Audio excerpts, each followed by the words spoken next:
अन्ना आपका क्वेश्चन था question number 3 exercise 1.3 का। इस क्वेश्चंस को हम लोग देखते हैं। आप देख सकते हैं स्क्रीन पर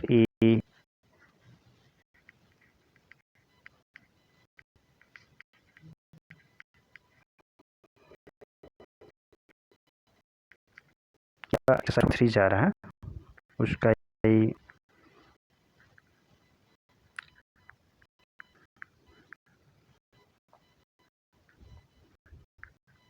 क्वेश्चन 3 है। क्वेश्चन 3 को हम लोग देखते हैं। इसमें क्या करना है, इसमें है कि express the following in the form p by q where p and q are integers and q is not equal to 0। इसमें जो भी दिए हुए हैं ये डेसिमल्स हैं। कैसे? नॉन टर्मिनेटिंग रिपीटिंग डेसिमल्स हैं, नॉन टर्मिनेटिंग रिपीटिंग डेसिमल्स हैं और इन्हें हमें p by q के फॉर्म में कन्वर्ट करना है, जहाँ p और q जो हैं वो इंटीजर्स होने चाहिए और q 0 नहीं होना चाहिए, यानी कि हमें इन्हें रेशनल नंबर के फॉर्म में कन्वर्ट करना है। ये जो डेफिनेशन यहाँ दिया हुआ है, इस डेफिनेशन को देख सकते हैं। ये डेफिनेशन रेशनल नंबर का डेफिनेशन है, यानी हमें इन्हें रेशनल नंबर के फॉर्म में कन्वर्ट करना है। तो ये जैसे फर्स्ट दिया हुआ 0.6 पर बार है, इसका मतलब ये है कि ये 0.666 ये चलता जाएगा, यानी कि ये कैसा है? नॉन टर्मिनेटिंग है और साथ में ये नॉन रिपीटिंग है। तो इसे नॉन टर्मिनेटिंग नॉन रिपीटिंग को कन्वर्ट करने के लिए p by q के फॉर्म में हम क्या करते हैं, तो फर्स्ट को हम लोग देखते हैं। फर्स्ट 0.6 पर बार यानी 0.66666 इसे हम लोग देखते हैं। इसके लिए हम ये मान के चलेंगे कि x इक्वल मान लेते हैं, ये है 0 पॉइंट यहाँ है 66666 इसी तरह से चलता जाएगा। हमारे पास क्या था? ये था x इक्वल 0.666 सो ऑन। अब इसे हम देखते हैं कि डेसिमल के बाद जो हमारा रिपीट कर रहा है बार बार, वो कितना डिजिट रिपीट कर रहा है? हमारा सिर्फ एक डिजिट रिपीट कर रहा है 6, इसलिए सिर्फ एक डिजिट रिपीट कर रहा, इसलिए इसे हम इस इक्वेशन को x इक्वल को 10 से मल्टीप्लाई करेंगे। यदि LHS साइड में 10 से मल्टीप्लाई करेंगे तो ये हो जाएगा आपका 10x, और इसे RHS साइड में जब मल्टीप्लाई करेंगे तो ये हो जाएगा 6.66 ... तो हमारे पास ये दो इक्वेशन आ गया। एक है x इक्वल 0.666 जो मान के चला, और 10 से दोनों तरफ मल्टीप्लाई किया तो 10x इक्वल 6.666। तो क्यों 10 से मल्टीप्लाई किया? क्योंकि एक डिजिट रिपीट कर रहा था। इसके बाद हमें क्या करना है कि ये जो हमारा सेकेंड इक्वेशन है, ये सेकेंड इक्वेशन है और ये हमारा फर्स्ट इक्वेशन है, तो इस सेकेंड इक्वेशन को फर्स्ट इक्वेशन से माइनस करना है। तो जब माइनस करेंगे तो हम इस साइड देख सकते हैं कि 10 में 1 माइनस होगा, तो 10 में 1 माइनस होकर के हमारे पास क्या बचेगा?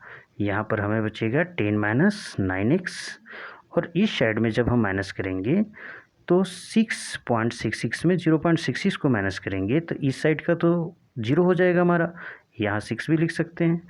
तो ये 6.000 इसी तरह से जाएगा, यानी हमारे पास 1 मिनट, ये थोड़े प्रॉब्लम हो गया।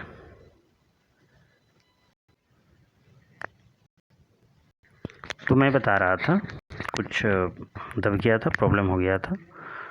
हमने क्या किया था कि x इक्वल जो दिया हुआ है उसे x मान लेंगे 666 ... अब 10 से मल्टीप्लाई करके हमने इसे लिखा 10x इक्वल 6.6666। जब सब्ट्रैक्ट किया, इस सेकेंड में फर्स्ट को सब्ट्रैक्ट करना है, तो हमारे पास आएगा 9x और इस साइड में आएगा सब्ट्रैक्ट करने के बाद 6.000। तो हमारे पास जो है वो फाइनली क्या आया? हमारे पास आया लेफ्ट हैंड साइड में 9x और राइट हैंड साइड में हमारा आया 6, यानी कि यहाँ से जो हमारा वैल्यू होगा वो x की वैल्यू होगा 6/9। 9। तो हमारे पास क्या आया 6/9 आया। तो ये x किसे माना था हमने, आप ध्यान दीजिए कि x किसे माना था, x माना था हमने इसी को ना, 0.6 पर जो बार है इसे x माना था, यानी कि हमारा x की वैल्यू क्या आ गया 6/9। आप इसे ऐसे भी समझ सकते हैं, यदि शॉर्ट फॉर्म में समझना है कि जितने डिजिट पर रेकरिंग रहे, यदि डेसिमल के बाद सिर्फ है और 0.6 पर रेकरिंग है या 0.472 पर रेकरिंग है, तो जितने पर रेकरिंग रहेगा वो डिजिट लिखेंगे और सीधे में जितने पर रेकरिंग है उतना 9 हमारा हो जाएगा। अब सेकंड को भी इसको हम लोग देखेंगे। सेकंड वाले में हमारे पास है 0.47 पर रेकरिंग, तो x बराबर मान लेंगे 0.47 पर रेकरिंग, मतलब 4747 ये रिपीट करेगा। अब हमारे पास रेकरिंग चूँकि 2 डिजिट पर है और डेसिमल के उधर ही हैं सारे, 2 डिजिट पर रेकरिंग है, तो इसे हम लोग 100 से मल्टीप्लाई करेंगे। तो 100 से मल्टीप्लाई करेंगे, ये हो जाएगा 100x और इस साइड में आपका हो जाएगा 47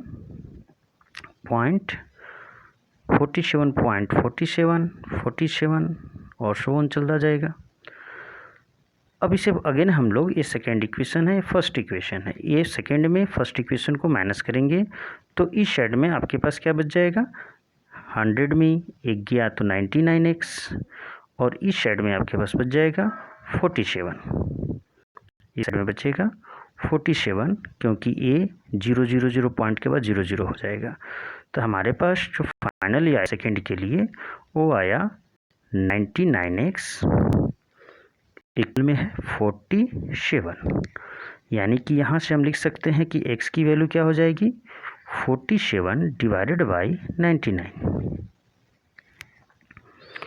तो अगेन हमने क्या देखा कि चूँकि 2 डिजिट पर रेकरिंग था और वो सिर्फ 0 के बाद था, तो उस केस में यानी कि पॉइंट से डेसिमल से पहले हमारा कोई डिजिट नहीं है, पहला बात को ध्यान रखना है, और डेसिमल के बाद ये सिर्फ रेकरिंग वाला है, यानी इस तरह का नहीं है, ऐसा नहीं है, ये 2 फॉर्म नहीं है।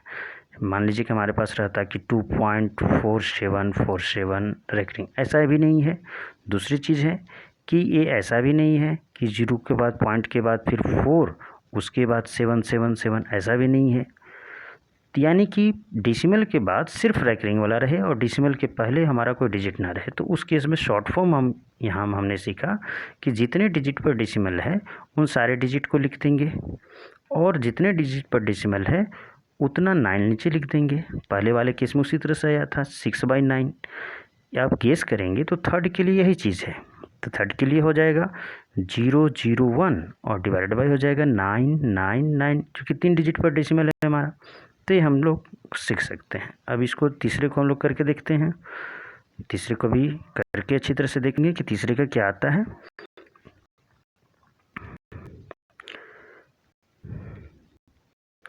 तो तीसरे देखते हैं कि किस तरह से होगा।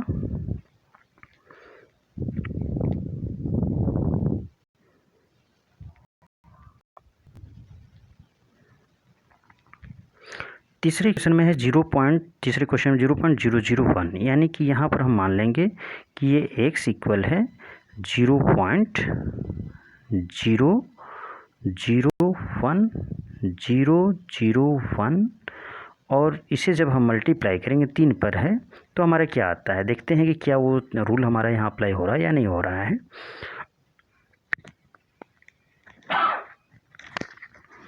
3 पर है तो इसे 1000 से मल्टीप्लाई कर देंगे, सॉरी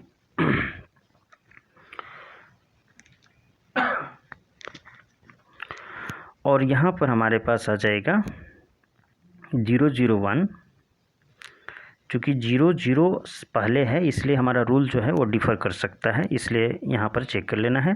तो 001 पॉइंट उसके बाद फिर 001 और 001 ये रिपीट करता जाएगा। जब हम इसे सब्ट्रैक्ट करेंगे इस सेकेंड इक्वेशन को फर्स्ट इक्वेशन से, तो 1000 में एक सब्ट्रैक्ट होगा, 1000 में 1 सब्ट्रैक्ट होगा, तो ये 999x होगा और इस साइड में हमारे पास सब्ट्रैक्ट करने के बाद पॉइंट के बाद वाला 00 हो जाएगा, यानी कि ये रहेगा 001।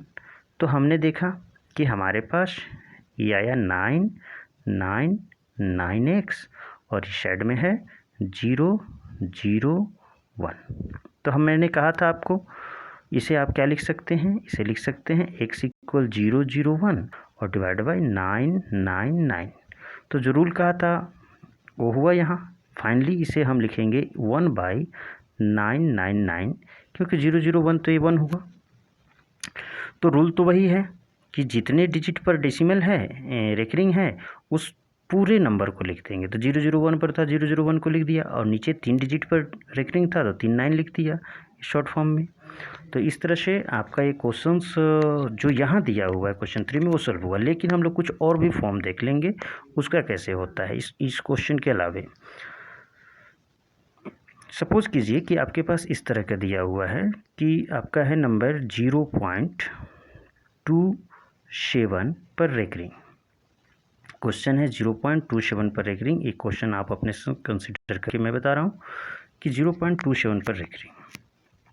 तो इस केस में हम देखेंगे कि पॉइंट के बाद जो फर्स्ट डिजिट है उस पर रेकरिंग नहीं है, सेकेंड डिजिट से रेकरिंग शुरू हो रहा है। यानी इसका मतलब है कि ये है 0.2777 इस तरह से जाएगा। इसका कैसे p/q के फॉर्म में हम लिखते हैं, तो पहले x इक्वल लिखेंगे जैसे लिखते थे, x इक्वल 0.2777 ये जाएगा। अब सबसे पहले तो जिस पर रेकरिंग नहीं है, डेसिमल के बाद जो डिजिट है 2 जिस पर रेकरिंग नहीं है, जितने भी डिजिट हों, यहाँ पर एक ही डिजिट है जिस पर रेकरिंग नहीं है, उसको डेसिमल के पहले शिफ्ट करना है, 0 के साइड में डेसिमल के पहले शिफ्ट करना है। तो कितने डिजिट हैं जिस पर रेकरिंग नहीं है, 2 है। तो एक डिजिट है, एक डिजिट को इस साइड शिफ्ट करने के लिए मैं 10 से मल्टीप्लाई करना होगा। तो इसे 10 से मल्टीप्लाई कर देते हैं तो ये हो जाएगा 10x और ये हमारा आ जाएगा 2.777 इस तरह से। अब डेसिमल के बाद सिर्फ रेकरिंग बचा, लेकिन ये तो फॉर्मेट हमारा पहले वाले क्वेश्चन जो क्वेश्चन 3 में दिया उसके जैसा हो गया। अब क्या करेंगे कि डेसिमल के बाद जो हमारे पास रेकरिंग वाले हैं वो देखेंगे कि कितने पर डिजिट पर रेकरिंग है। जैसे क्वेश्चन 3 में हमने देखा था तो एक डिजिट पर रेकरिंग हो गया 2.7, सिर्फ 7 पर। तो एक डिजिट पर है तो फिर से 10 से मल्टीप्लाई करना होगा, इस सेकेंड इक्वेशन को हमें 10 से मल्टीप्लाई करना होगा। तो ये हमारा हो जाएगा ये 100x और इस साइड में हो जाएगा 27.777।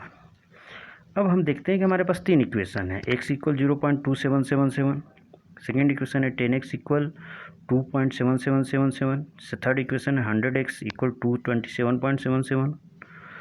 तो इन तीनों इक्वेशन में या तो थर्ड को फर्स्ट से माइनस करके आप p/q के फॉर्म में ला सकते हैं, और नहीं तो आप ऐसा कर सकते हैं कि जब आप सेकेंड को फर्स्ट से सब्ट्रैक्ट करेंगे तब भी आ जाएगा। दोनों फॉर्म में हम देखते हैं। पहले हम देखेंगे हमारा थर्ड को सेकेंड से सब्ट्रैक्ट करेंगे। हमारे पास सेकेंड क्या था, सेकेंड था 10x इक्वल 2.777 डॉट और थर्ड था 100x इक्वल 27.777। जब इसे सब्ट्रैक्ट करेंगे तो इस साइड में 90 आएगा, 90x, और इस साइड में आएगा पॉइंट के बाद तो 0 हो जाएगा। तो 27 में जब 2 को माइनस करेंगे तो कितना आएगा, 27 में 2 माइनस करेंगे तो 25। तो इस साइड में हमारे पास आ जाएगा ये 25। तो हमारे पास इक्वेशन हो गया 90x और दूसरी तरफ हो गया 25। तो 90x इक्वल 25 हमारे पास इक्वेशन हो गया, 90x इक्वल 25। अब यहाँ पर हम x इक्वल लिख सकते हैं ये 25/90। इस आंसर को ध्यान में रखेंगे क्योंकि अभी जब हम सेकेंड से फर्स्ट को सब्ट्रैक्ट करके करेंगे तो क्या आता है वो डिफरेंट आएगा, बट दोनों का डेसिमल सेम आएगा। हमारा फर्स्ट इक्वेशन क्या था, x इक्वल 0.2777, 10 से मल्टीप्लाई करने पर सेकेंड इक्वेशन आया था 10x इक्वल 2.777। जब इसे सब्ट्रैक्ट करेंगे तो यहाँ आएगा 9x और इस साइड में आएगा ये 0.2777 आएगा। इसे सेकेंड को फर्स्ट से आप कभी सब्ट्रैक्ट नहीं कर सकते, सेकेंड को फर्स्ट से आप सब्ट्रैक्ट करेंगे तो फिर आपको प्रॉब्लम हो जाएगा।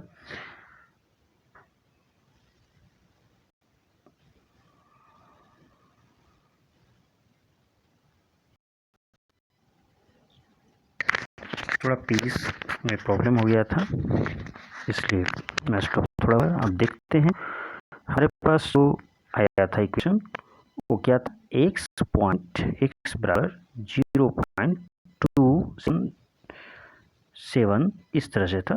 सेकेंड 10x इक्वल ये 2.777 करके था। जब इसे सब्ट्रैक्ट करेंगे तो इस साइड में 9x आएगा और इस साइड में हमारे पास आएगा 2.7 में 0.2 को माइनस करना है, तो 2.7 में 0.277 को माइनस करना है इस तरह से।